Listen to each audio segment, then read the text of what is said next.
What's going on, bottom line viewers? It's Mitch here with AC and Kevole. The great Kevole has returned to the bottom line view because the Seattle Seahawks they're under the spotlight right now. They trade Michael Bennett to the Philadelphia Eagles. AC is going to get on that, and they're going to go back and forth and talk about the good and the bad of the deal and Michael Bennett going to the Eagles, how that will impact the Seahawks, how that will impact the Eagles. And then also there are Richard Sherman rumors that have just basically exploded now on Twitter. He has said goodbye to his teammates, so he will be traded or released. It's most likely that he's going to be traded, but where? That's the question. So we're going to answer those questions near the end. But let's start off with the big move, Michael Bennett, and then we might also touch on the Giants move as well. I might do just a separate thing on that, but anyways, Michael Bennett,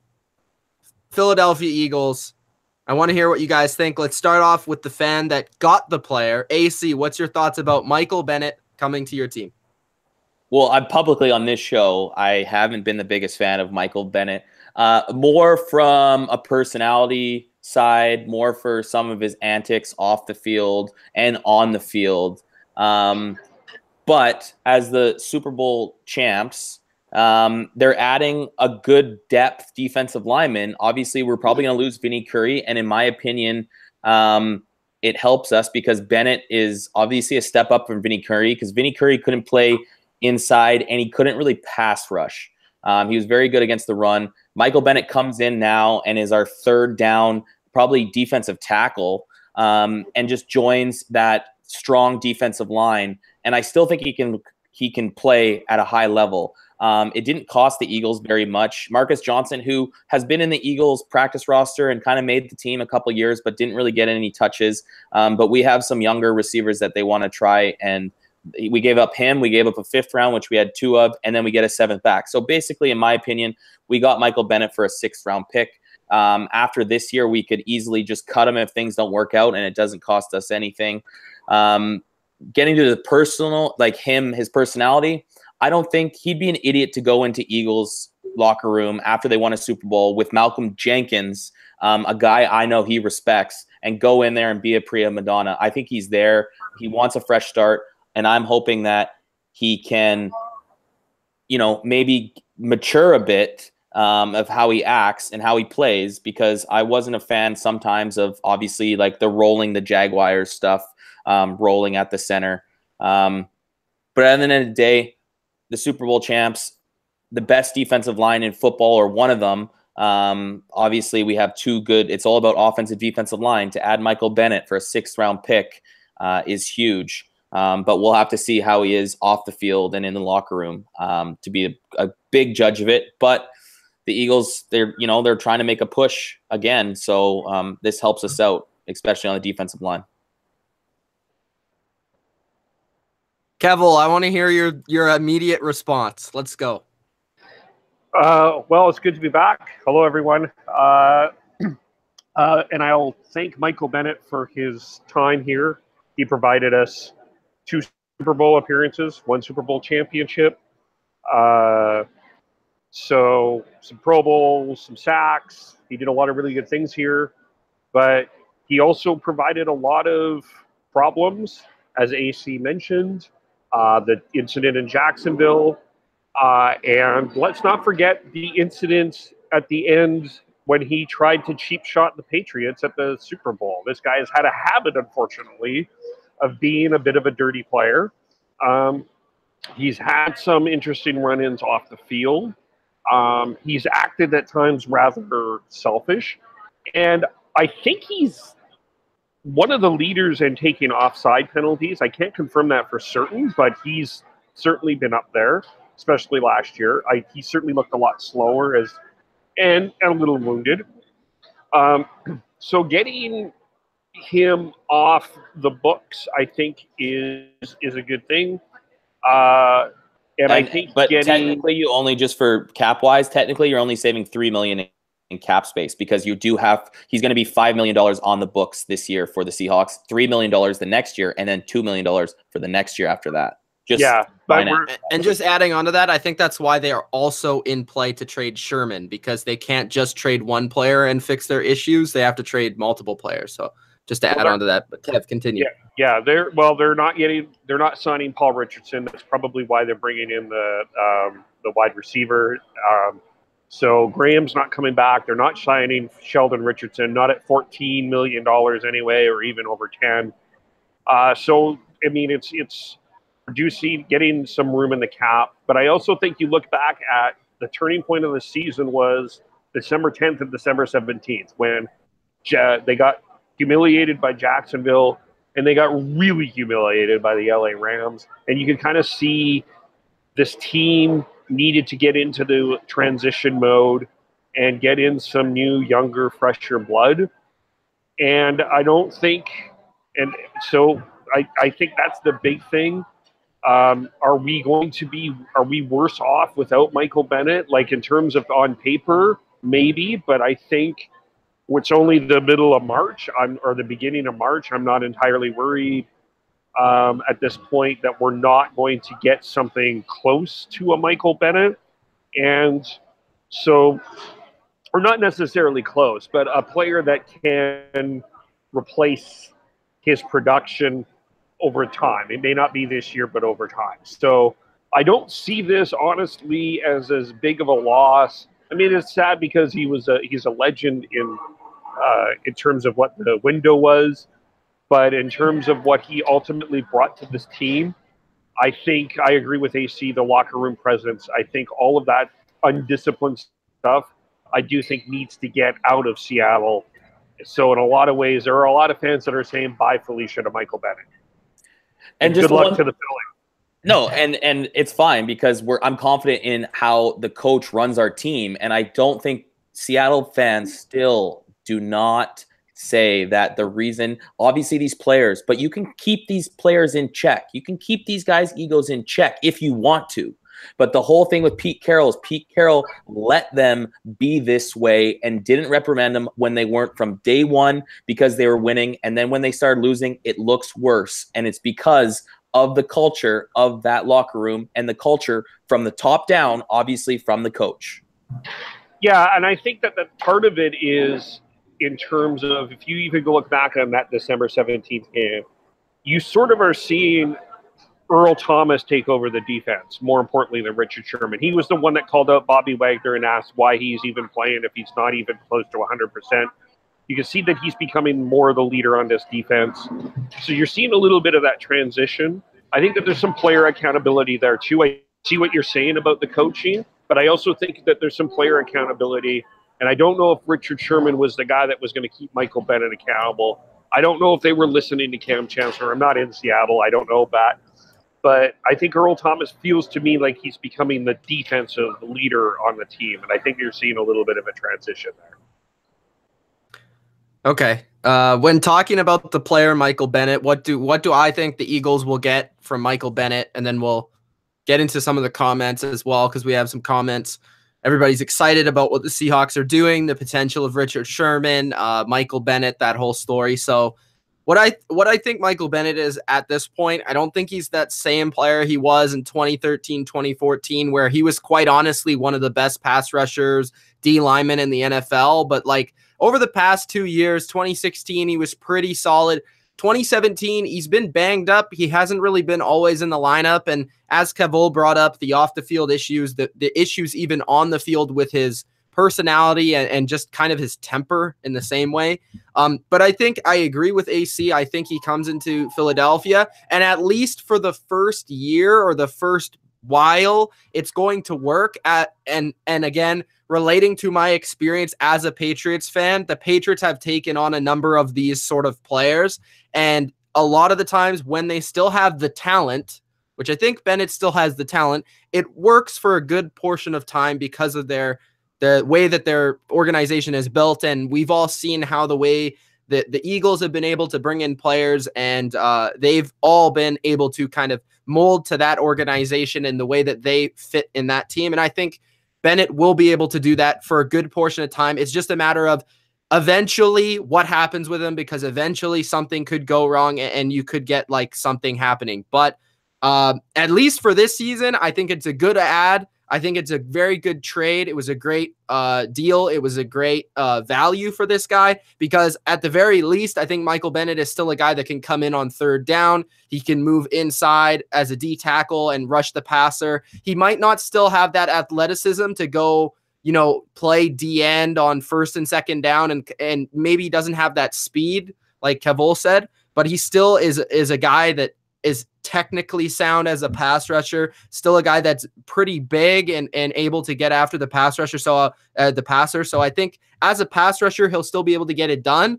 I think though he is going to benefit from the Eagles because they do, as AC says, have that line change mentality where he won't have to play as much. So that will help him, I think, and he will, in a way, get rejuvenated this season, I think, from just in a pass rushing perspective, and may have more productivity because of it. So that's what I think of the deal. I think it's a good deal for the Eagles, and credit to them for, even though they have a strong defensive line, they did lose one player, and that's their strongest part of their team. You always want to keep that core sound, and they're trying to go after another Super Bowl. So you got to give them credit for that. Michael Bennett's a good ad. And now we're going to get to the comments. So and just quickly too, it's like what the Patriots have done too. They take a chance on these guys, they'll help them. And then the way things are structured, they never are like with Michael Bennett's contract. If we cut him next year, it doesn't matter. He's just off the books. The Patriots are never in a situation where they have to cut a guy and they still have to have a cap penalty against them. You know what I mean? Like it's one of those things. You can take chances on Bennett because, he's old too, right? So it's like we could easily cut him after this year or the following year if things don't work out for nothing and get that cap space back. Yeah, exactly. So let's get into the comment section. Kevin, the only thing I was going to say, though, is I'm partially wondering if he actually makes the team this year. I think that there might be a chance they could cut him this year. No, you couldn't cut him because the Eagles would be on the hook for a cap penalty as well. So how much though? A lot, and plus they're already. They would only cut him if he does become that issue. All like early. But there's no chance. He's smarter. He's. I feel like he's smarter than that, and I feel like the thing about the Bennetts, like both of them, is, and they've both proven to be like off the field kind of problems. Is they're both very intelligent. It's just, I don't know what it is. They're like outspoken and they're kind of just, they're strange. I don't know how to describe them, to be honest. I wasn't a fan of the Bennett Vegas thing because a lot of that were, in my opinion, lies about how the Vegas police department, but he is an advocate for social justice, and there's no better place to be in than right now in the NFL than the Philadelphia Eagles because of what Jenkins is doing, what Chris Long is doing. Hope maybe, Torrey Smith might not be there anymore, but just those two guys alone, and Chris Long on the defensive line and Malcolm Jenkins, a guy that Bennett respects a ton. I think there's no better locker room he could go to that can kind of keep him in check. Okay. Finally, the comment section. Kevin Durkant says, hello. Killen Boy says, hey guys, what's going on, guys? Thanks for tuning in once again. Rick Bad Boy says, thank God we didn't trade him to the Pats. Killen Boy says Richard Sherman to the Patriots. So we'll talk about that in a little bit. Speaking of Bennett, the Patriots released Martellus Bennett. Okay, guys, what do we think? Do we think Martellus Bennett has a chance of going to the Eagles, AC? If it has to be dirt cheap. Because isn't both of their backup tight ends? I know for sure that... No, they're trying to restructure Selleck. Selleck's a guy that he is making too much money for what he does, so they're going to try to restructure and have him as a third, but Burton's gone. So yes, we're looking for another tight end, but it would have to be very inexpensive, but who knows? Yeah, I'm just because hearing you, we've heard a lot from coming up this next season that Bennett would be a good player to have moving forward for next season. Martellus? Yeah, I think you've mentioned that when he comes back, we'll have him and he'll be a good second option, and how well he played in New England the first time around. I think, as a second option, he'd be pretty solid. Even as like a lower end first option, given the offense, I think he could be pretty good. But it's just a matter of the money. Like the Patriots, just touching on that situation, the Patriots had to release him because he was making like $6 million a year, which is too much especially for a backup tight end. And Green Bay overpaid him, and that didn't work out. I don't know why. side point. I don't know why Green Bay signs tight ends because they don't throw them the ball anyway. So just don't play one. But okay. Well, the best wasn't the best. Well, no, they had Cook. Cook played really well for him for like 3 games. Yeah, and then he had the big catch though. Yeah, he had that big catch because was that also when? No, I don't know if that was in the playoffs. The sideline. Was that also when they had no running back though? Yeah, that's when they passed every play. Yeah, and that's when they just started putting Montgomery when he still was a receiver. Yeah, that's right. All right. Okay, a lot of people are talking about Sherman, so we'll get to that. When y'all gonna come, bottom line view? What does that mean? What does that even mean? What are you talking about the Dixie Chicks in here? John says, I love the jersey setup. Mitch, thanks, bro. Got the jerseys back there. I figured it's so plain in here. I got to do something. So I put my jerseys up there that I have here. I have so many at home, but maybe I'll have to incorporate that at home once I get home. If we lose Averill,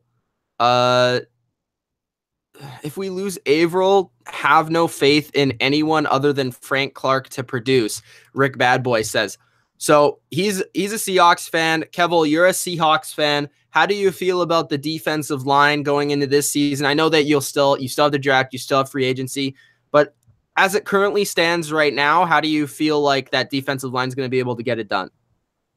Well, obviously they're going to have to either draft or free agency. I think that they believe that Frank Clark is a starter.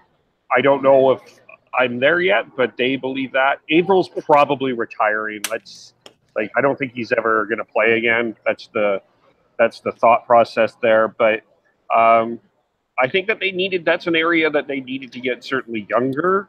And I guess, what do you do with Malik McDowell? Is he back? And Sheldon Richardson is probably gone as well.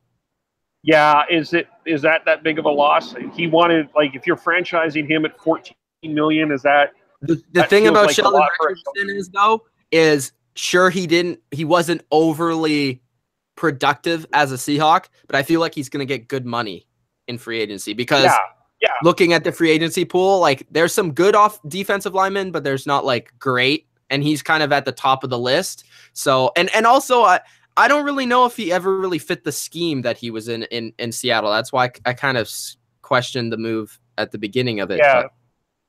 Yeah, I just don't think he's worth $14 million. I think probably I would pay him 8 or 9, but not over 10. You're right. He is going to get over 10. I think that's a bit overpay, but that's free agency. That's free agency. That's what you do.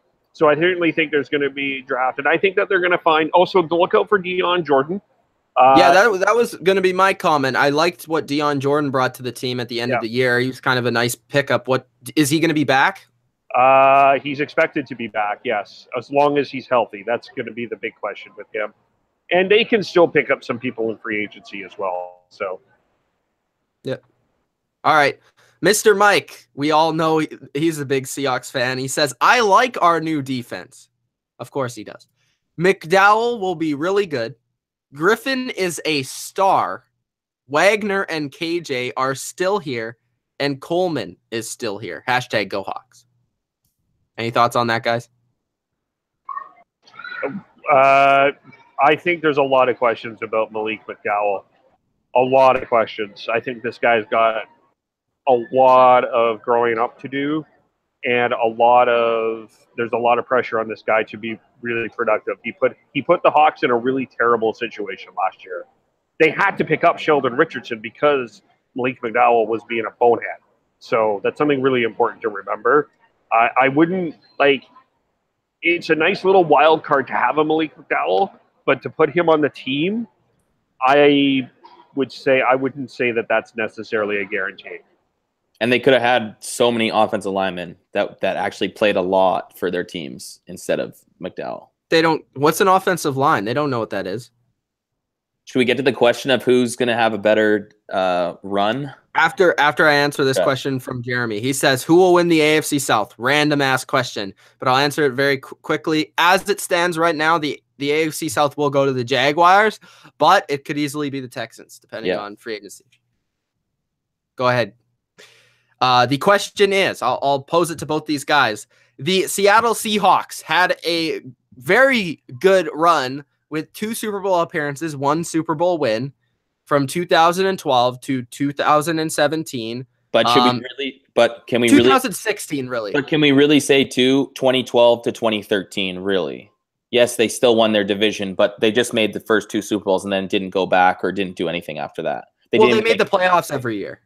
No, I am saying, but they never made it. I don't think they made it to the NFC Championships after that. That's still a good run from 2012 to 2016. No, but I'm just saying that is a good run, but I just want to put that in perspective when we do answer the question. That could be one of your points. Yeah. I'm just asking a question. I've laid out the facts here. All right. The Eagles have started their run with a Super Bowl win. All right. We'll call it the Carson Wentz, Doug Peterson era. While we have the Pete Carroll, Russell Wilson era of 2012 to 2016. Okay. Cut off 2017. They didn't make the playoffs. Doesn't count. So 2016, 2015, 2014, 2013, 2012, they made the playoffs. Every year, they went to the Super Bowl twice. They won 1 Super Bowl. All right, guys. Who will have the better run? The Eagles or that Seahawks run? Go ahead. Well, I'll just say I think it would be the Eagles because currently we're 1 for 1 in our very first year. Because obviously, like the Beastquake and stuff, you could say that team is evolved. That was a year previous when they upset the Saints, and they were like 7-9, I think, that year. But still, that's still a good making the playoffs, winning division. I do think the Eagles in the next 5 years. I don't think it could be next year. It might not be. I think in the next 5 years, we have a potential to win the Super Bowl again. So obviously, if we just even win 1 more Super Bowl, it's better. The one thing I will say is we don't have the ability to play crappy NFC West teams like the Seahawks. I think that's a major point, that the Seahawks were obviously going to be in the playoffs every year because of Let's not pretend that the other than maybe the Cowboys, we don't really know. But you know that those teams have always been able to are going to be competitive at least, or what? To use their money what they have, and it's always an arms race. They don't wait, and they don't go into rebuild. When was the last time the Giants? To be fair, rebuild? The Seahawks did have the 49ers until 20 what? They had 2 years of the 49ers, right? So yeah. The 49ers went to the Super Bowl the year before the Seahawks did. The 49ers and the Seahawks engaged in a pretty classic NFC game, which was the famous Richard Sherman game. But I'm saying after and the also Super the Bowl Cardinals. stuff. And the Cardinals went to the NFC Championship in 2014. 2015, right. So and went to the playoffs in 2014, I think. Yes. So that's pretty good. That's better than the NFC currently stands because they haven't had a playoff team yet. Okay, well, they had the Cowboys go 13-3 last year. Yeah, but that doesn't count.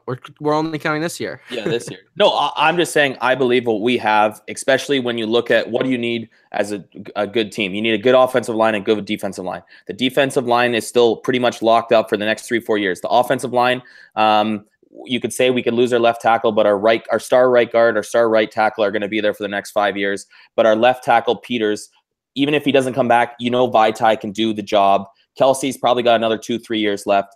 I still think offensive, defensive line, which is key in this league. Plus, you're looking at Carson Wentz, who I do think Russell Wilson is an amazing player. But I do feel that there's more around Carson Wentz than there was with Russell Wilson, just from receiving standpoint, tight end standpoint, running backs. I'll take the Eagles in the future, but who knows right now. But if you think about it, all they have to do is just win another one or even get to one, and then it would be even in 5 years. I mean, I think that the nice thing that the Eagles have is they have the franchise quarterback in Carson Wentz as long as he's healthy. Certainly a pretty solid defense. I would suggest that the Super Bowl Seahawk defense was better than this Eagle defense. I think that's the one area. Who knows? As long as you have, and the Seahawks window isn't deteriorating, it's closing a little bit, but as long as you have a good quarterback like Russell Wilson, you have a chance to win. As long as you have a Carson Wentz, you have a chance to win. But who knows? I mean, it's going to be interesting to see what the Cowboys do with Dak and his Zeke. I think that's your number one contender in the NFC East. But as long as they have Jerry Jones, they're not going anywhere, so that should be fine. As long as they have Jeff Clap guy there too, you should be fine there. But I think Giants don't have a quarterback. Yeah.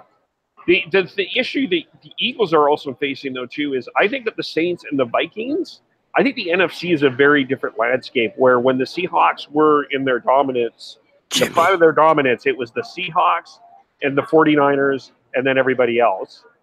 Right now, it's the Eagles, the Saints, the Vikings, and the Rams. That you can legitimately if the Vikings get Cousins. And we're assuming that. I'm assuming that. And Aaron Rodgers. And you got Aaron, yeah. So I think the guy that's never lost a game, Jimmy G. Come on, Mitch. Currently, the 49ers are not in the greatest quarterback of all time because he's never lost a game and won 2 Super Bowls. Mitch, the 49ers are not a contender for the Super Bowl. You know that. There's 4 really. Not this year, but it could be next year. We're talking about the run. Well. Yeah. All right. All I'm saying. Wait. Why can't I say this year? Nobody thought the Eagles were going to win the Super Bowl this year. True. Why can't I say that? You can say whoever you want. Because I think that you already have one team winning the Super Bowl every year, bitch. So if you said another why can't I say Cleveland can win this year? Well, then you can't say the Patriots are going to win then. Yeah. I never said they would. Well, then who's your Super Bowl pick then next year? I don't know yet. Well, then you can pick whoever you want, but you got to stick to that team. Then you can't have 2 or 3. I never do that. No, that's what I'm saying. So pick Cleveland. Pick whoever you want. Go Chargers. Right, I'm going. Go Cleveland. Go all. The one thing I will say about this Eagles team, yes, the NFC is going to be tough, but have we been proven in the playoffs that we can beat good teams, beat NFC teams? I think even if we play, we're going to play tough every but that week. Was with the great Nick Foles, legend. Well, we were what? We lost 2 games with Wentz. Yeah. He didn't win any playoff games. That was the great Nick Foles. Yeah. Well, just remember but the Eagles as a team beat the mighty Patriots dynasty. Yes. Remember that? Yeah. Remember when Tom Brady just didn't have his hand on the ball strong enough and got it whacked out? Yeah. Woo! That was supposed to be his drive. It's hard to repeat. It's hard to repeat. It's very hard. It's very I'm hard. Not saying the Eagles are going to win. I'm just saying I'm confident with the Eagles organization that we're going to have a chance to win every year for the next 5 years. Okay. Another question from Jeremy. Very random as well. Who will have less interceptions, Rodgers or Brady? I'll let you guys answer first. Well, obviously, that's tough. It's tough. That's tough. I'll go with Brady because Rodgers. I'm trying to think. I wonder what the thing is interceptions per throw. I'm assuming Rodgers is first all time, I think. Yeah, so I go with Rodgers just because the stats sway that way. But Brady has been way better the last couple of years, so it's tough. Kev? Hard to say. I will. I'm going to go Rodgers right now, just to be different. I'll go Brady, but that's only because I think Rodgers has to throw more. Yeah, because he doesn't have a running game. So I'll go with Rodgers, but I think it'll be close. I think they'll be number 1 and 2 either way. Okay, got through that. Stop with the Malcolm Butler question. I've answered that 1,000 times. Ogletree to the New York Giants. Let's touch on that just for a second. Personally, Alec Ogletree, from what I saw last year, and also statistics back me up on that, was not a very good player for the Rams last year. He was kind of one of their biggest weaknesses, especially in terms of in the run game where they really struggled. Obviously, we know the Rams have some contracts coming up, notably Aaron Donald, who they need to sign to a $1,000,000,000 contract, and Todd Gurley. They've made a couple moves already, getting rid of a couple big players on their team like Robert Quinn. So they're getting rid of another one, obviously. And I don't really think this is probably the one that is the smallest significance to them, because I also think he could help the Giants because he is a fast linebacker. He's pretty good in coverage overall. He can tackle well, and the Giants don't really have linebackers. So it could help both teams in a way. And he was sort of overpaid as well. So I think it was a good trade overall. You guys have any things to touch on that front? I think you're seeing some sort of an arm, like, you obviously the Redskins weren't going to pay Kirk Cousins. So they go out and they get Alex Smith. Say what you want about Alex Smith, but it's still a move to be like, we're trying to compete right now. And we know with the Redskins, they have a decent enough defense. I know Mitch and I, we did like the pieces of that defense last year. It's just a matter of if they can play. And then the Giants just trading whatever to get a better player. And, I said this in the chat. Right now, the draft hasn't happened, but right now the Cowboys are the only team that's not doing anything at all to make their team better.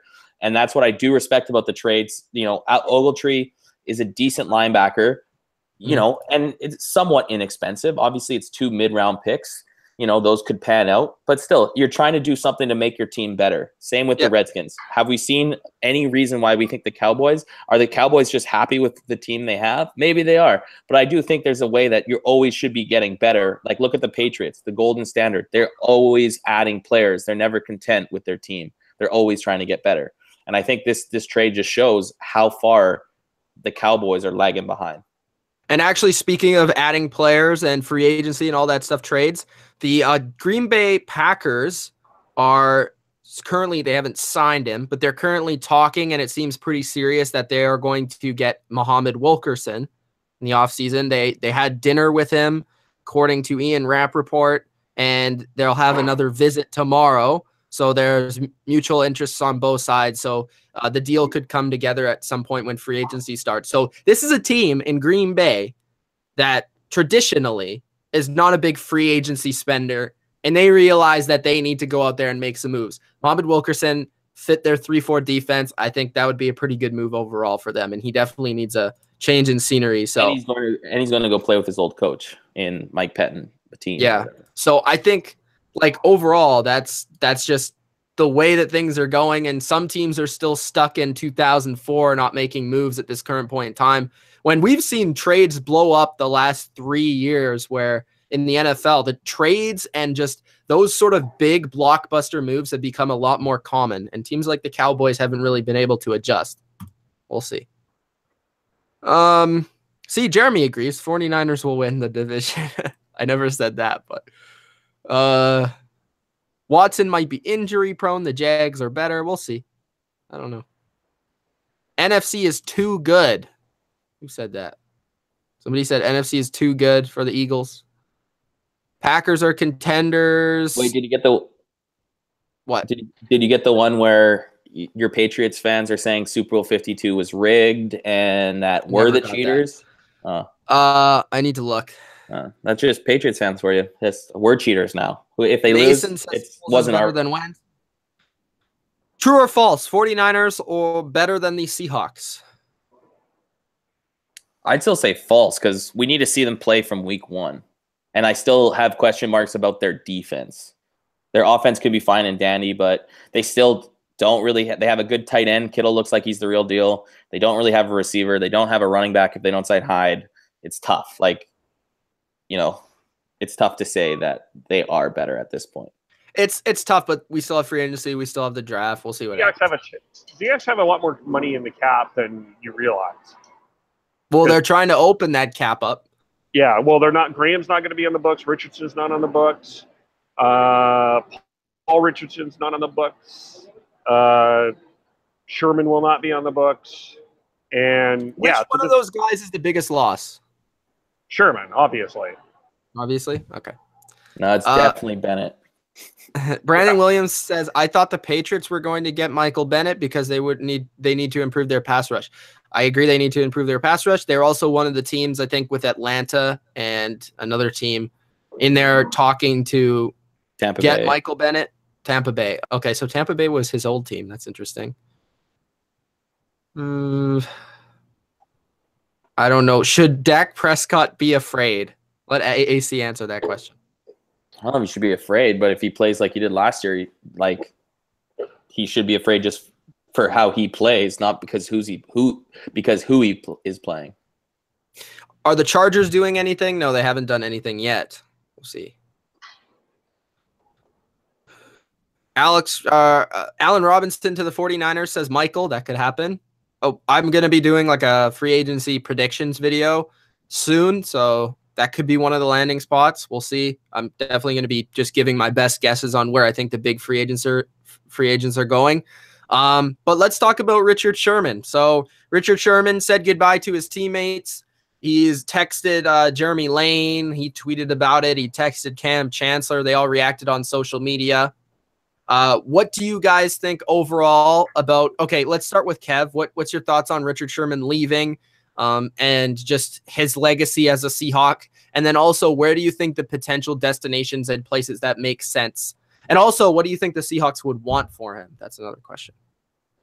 Well, let's start with the legacy. I think he's probably in your top 10 of all-time Seahawks for sure.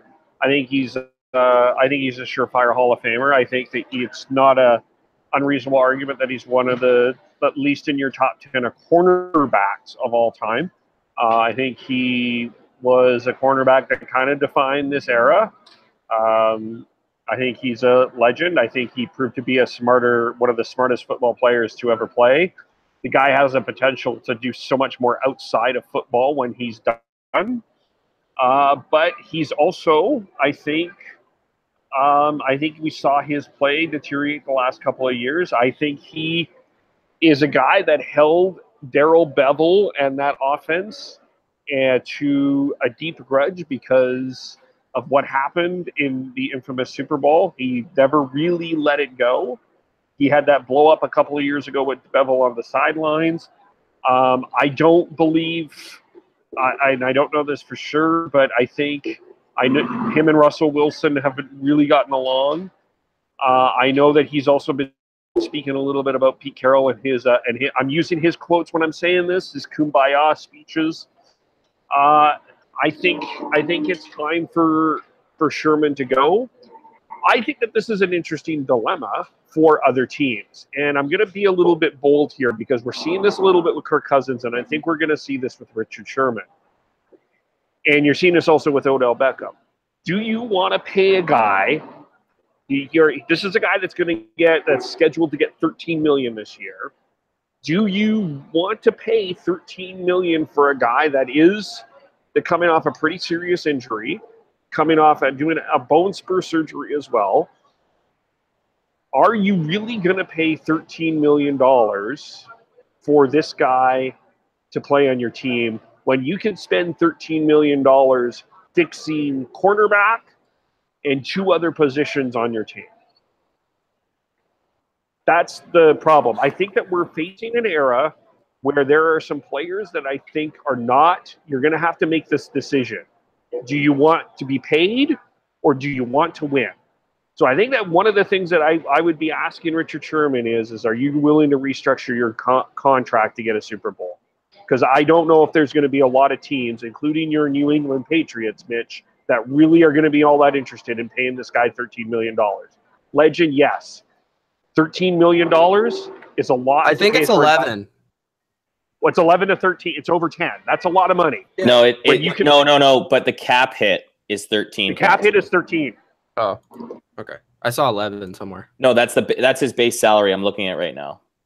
You have to his signing as well that goes against the cap. I just saw it on a tweet. It's 13.2 in cap hit. I'm looking at the cap like right now. Sport Tech. Okay. Cool. Which whatever. It's $2 million extra. Who cares? Yeah, Kev, right. What do you think they're going to get for him, though? Because looking at this Bennett deal, I think that's the same compensation. I don't think he's going to be he's not going to get a lot on the market because this is a guy coming off an injury, a bad injury, Achilles injury. He had surgery on it, and he's a player that's 30 or 31. So it's a guy that, sure, last time he played was 29. A top 10 corner. But it's a matter of how is he after a serious injury. And then he's also a guy that makes, like you said, makes a lot of money, which makes him a lot cheaper. So it's interesting because is a team willing to pay him because they're able to get him for cheap? That's basically the question.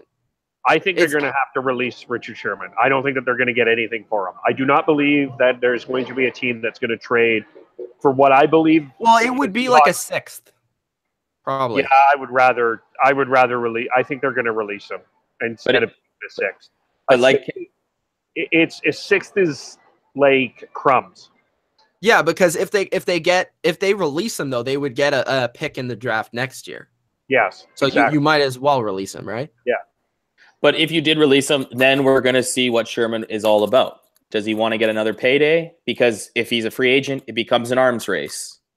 Obviously, he has 32 teams to choose from, but I'm guessing it's going to be an arms race where it's not only going to be, say if it's not at 11, okay, still at $9 million. He's still going to want 4 years at that $9 million and a big signing bonus. Yeah, so I'm not sure. It's easier to trade for him than it is to get him in free agency because it's going to actually cost you more long term to get him in free agency. That's why a team might trade for him, Kev. Yeah, is because they want him. Yeah. If they they don't want to have to bid and try and get his service, they would rather just trade for him. So if and it's that Seattle's could benefit choice. a team like New England where they would just trade for him instead. But we'll see. But here's the thing. Do you think the Seahawks are talking to Sherman? Because Sherman's kind of caused some problems. Do you think the Seahawks are talking to Sherman and be like, where do you want to go? Because the Seahawks don't have to do that. They can be like Cleveland Browns offered us a 5th, 6th round pick. Here, take them. I don't know. I think that they did it with Michael Bennett. Obviously. What makes you say that? Yeah, we don't like. He's but we don't going know to a good that. team. Yeah, because they probably offered the most. Maybe, but he also went to a pretty good team. Yeah, but that's because wheeling and dealing Howie Roseman beat out all the other people. Okay, we could go by that, or we could just go by, hey, maybe they were doing him a solid. Maybe Michael Bennett had nothing to do with it. Probably didn't, but maybe they were doing him a solid by saying, hey, this guy did a good job with our organization. He's a legend of this team. We want him to go somewhere good. Trade him to the Eagles. Maybe that's what they'll do with Sherman. And Sherman's a bigger legend than Michael Bennett, and he's probably been arguably the most popular player there for the last few years. So I don't know. No, and the Patriots, the funny thing with the Patriots is everyone loves him, and the Patriots fans are all about we need guys that fit our scheme, which he doesn't. I'm not even talking about the Patriots. No, I know, but a lot of people are saying Sherman to the Patriots, where he doesn't even fit he can't fit the scheme. He doesn't, because Belichick molds players to the scheme. Plus, Richard Sherman is play. What? You're not going to mold. I don't believe that Richard Sherman is a guy that you're going to mold. I don't see him. I guess I have more faith in Richard Sherman because I've been a Richard Sherman fan, and I don't know, every step of the way. To me, Richard Sherman's been a team guy. Sure, he's been outspoken, but to me, he's a guy that's very intelligent, and he says things that might come across the wrong way, but I also think he's always trying to talk in the best way to benefit his team. But Mitch, we're not even questioning that. Yeah, there's no question about that. There's no question about that. What are you talking about? We're just talking about. I'm talking about how he plays on the field is not like really the same scheme of how he's played going to New England. It's a totally different scheme. It's more man coverage, and he doesn't really play a lot of man. He's played every scheme under the sun. I know, but they're more bump and run man than they are. Sherman can do that. Okay, yeah, but it's not his forte that he's made all his interceptions. He plays cover 3 freaking match, which is basically man. It's just not as big of a fit as normally the Patriots guys pick and maybe. pluck. I didn't even bring up the Patriots. I just said them because people were saying them. No, a lot of people are saying them. Most people, if you go on Twitter, are all about because it makes the most sense because the Patriots were trying to trade for him last year. There was rumors of Michael Lombardi was bringing up the possibility of Michael Lombardi is just the biggest Pats homer there is. Because he worked for the Patriots and actually is like one of the best friends of Bill Belichick. He actually knows what's going on in that organization. That doesn't seem very trustworthy if he's leaking stuff that his best friend told him. Wow, that's not a good friend. I wouldn't want to have that guy as my friend. He knows this stuff. He's a very intelligent football mind. He was a part of the Patriots dynasty. I don't know why I have to defend Michael Lombardi. The 49ers dynasty. Yeah, he's the greatest. Just because he hate on the Eagles, I mean, geez. Well, it blew up a guy can't be wrong about the Eagles. And he didn't even pick the Patriots to go to the Super Bowl, by the way. He actually picked the Steelers. No, it's fine. Yeah. Yeah, he picked them, and then behind the scenes when he's with Bill, he said, wink, wink. I had to take the Steelers, take the heat off me for a bit. But the point here is if the Hawks release Sherman, this is a good question. Because what is Richard Sherman about? And I'm not saying he's not intelligent. I've already said he's a first ballot Hall of Famer, but this is the moment. What are you trying to say, Kev? I'm confused. I think we're going to see. Does he want money? No, but that's what I was trying to say. I don't think he cares that much about. I don't think he's a Revis. I think he would rather. Yeah, he wants money. Every player wants money, of course. But I think that he is also going to benefit. Hey, maybe I'll take $2 million, $3 million less to go to a team that can win, whether that's New England or that's Pittsburgh or that's Atlanta, wherever that is. He'll go to a team that he think can win over a Cleveland, or even though I said they'll win the Super Bowl, he's coming or to the Philly. Jets. You know. So. Yeah, I think. I'm going to throw a couple of dark horses out there. I could see Atlanta with the Dan Quinn fit. I think that could work. The only thing I'll say about the Atlanta thing is I think they already have too many corners, and I haven't heard them like anywhere near the discussions for Sherman. I heard them with Bennett, and it made sense with Bennett and the scheme fit as well. And I agree with you on there but they also needed defensive linemen. The thing about Sherman is I don't know if they need corners because they have a pretty good corner position. Another team that's been brought up is the Cowboys. Do you think that they would make a move for Sherman? I'm going to be blunt. I don't think Sherman will want to play in Dallas. But is it his choice, though? If he gets traded, it's not his choice. It's not his choice. If he gets released and they want to sign him, I don't think Sherman will sign in Dallas. What the fuck? I think him and Jerry Jones. No, I'm not talking to you. I'm talking to Ian Rappaport. What? Is this real? Okay, apparently the Patriots offered a third-round pick for Michael Bennett, but the Seahawks chose to trade him to Philly. Why? Why? Why would the Seahawks do that?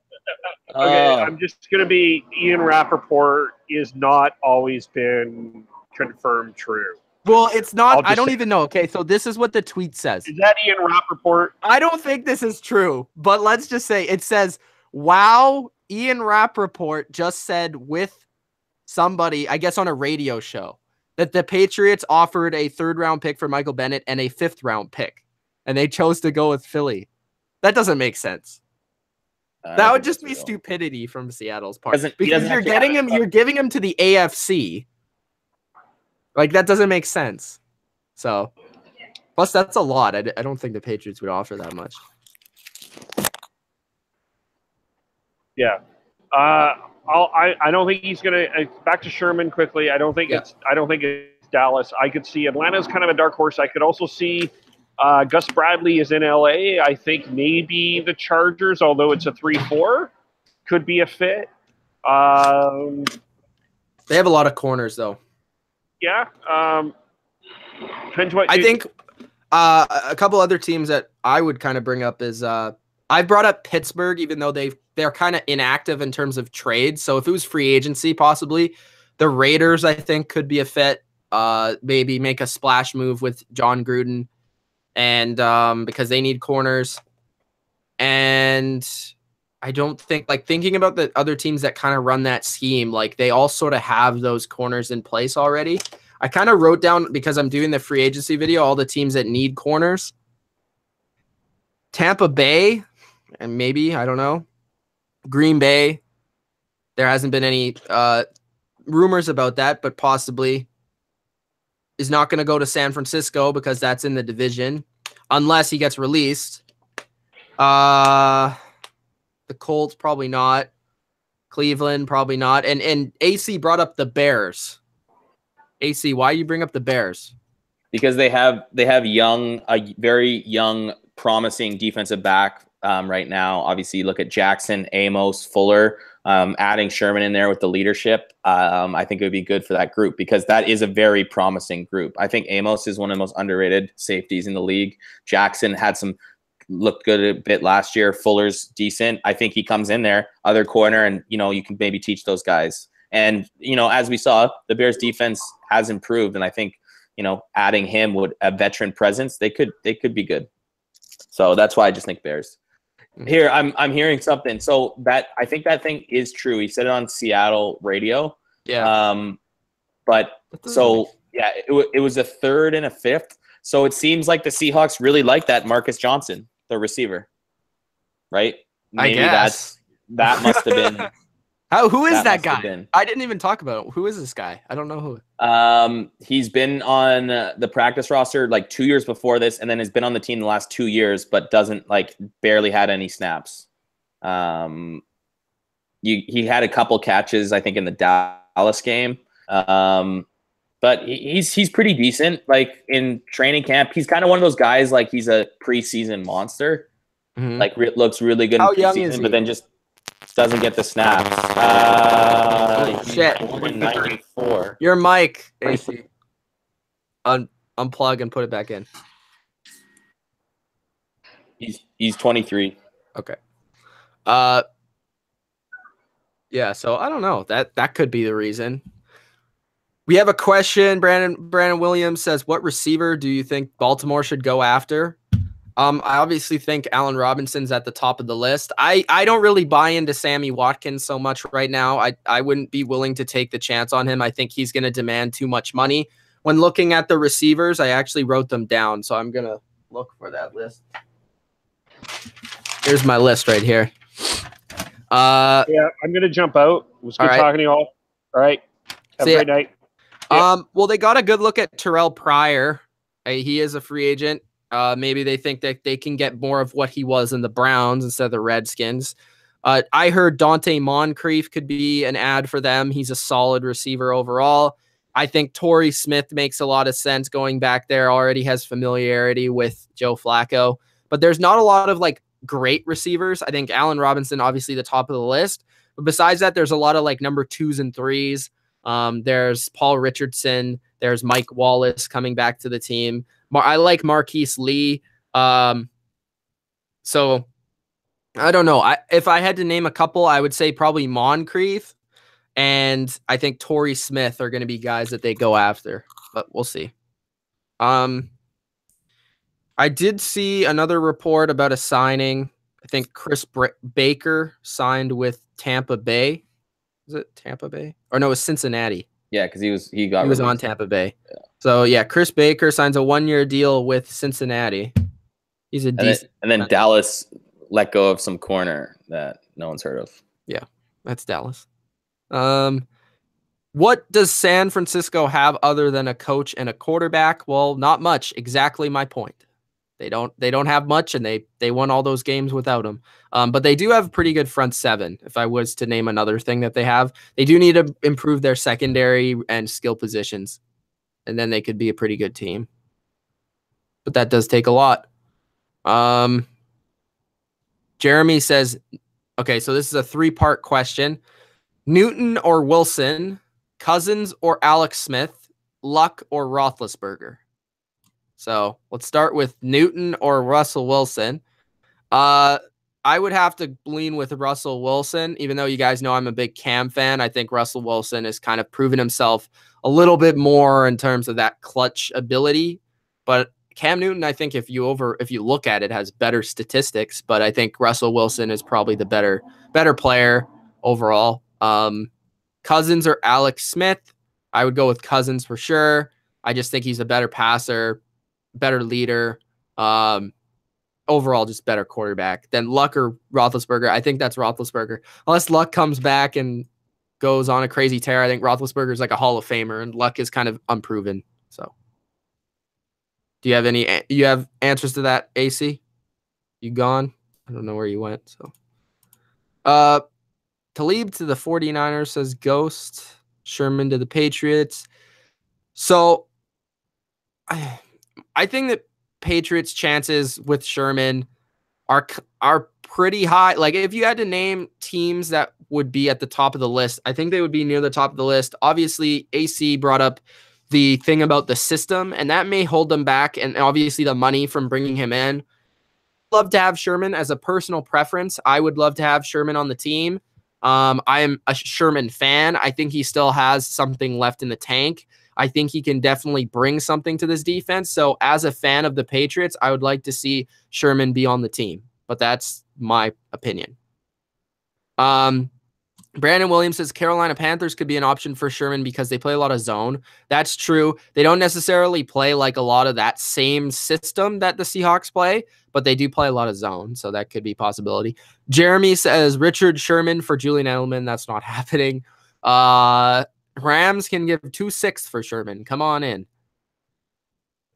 Why did Mo Lewis have to injure Brady? Or Bledsoe, I mean, because Brady needed to exist in the NFL. That's why. What else?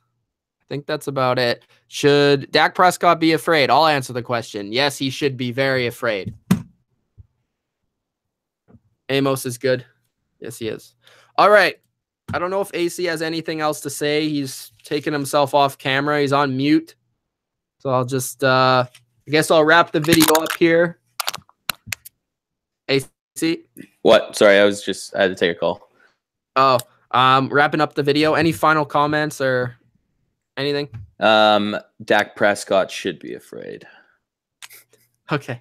Thanks, guys, for tuning in. Hope you enjoyed. And also check out our NHL channel. We actually haven't done anything for like a week or two on there, but back tonight, I'm going to be doing a recap of the Flyers-Penguins game. Those are always exciting games. Big rivalry game, Wednesday night rivalry. So I'm going to be doing a recap for that game. Penguins, Flyers could be a first-round matchup in the NHL. Go subscribe to Hot Take Hockey. Myself, John are on there. Fitty Trent, if you remember Fitty Trent from this channel. Also, go check out our other NFL videos. Today or tonight, sometime, Dylan should have a video out about his running backs and his man crush Ronald Jones. We'll see that later. It's already up. It's just up. Is it up? Yeah. Okay. Yeah. Go check that out. He never said anything, but go check that out. So if you haven't already, I'm really intrigued to actually watch that. Also, my next video will probably be the free agency predictions, just predicting all the big name free agents. There's going to be a bunch of them. So I'm going to go over all of them, predict, one team to pick them up in free agency. And then I'll probably post those video individually as well, separated into each individual player so that you guys can tune into each individual player if you think your team's interested in that player. Also, we have other draft stuff coming up. I'll be scouting the linebackers in the NFL draft. And if you didn't check out myself and AC yesterday on the Combine video, go check that out as well. From Mitch and AC, we are the Bottom Line View. Hope you guys enjoyed. Peace out.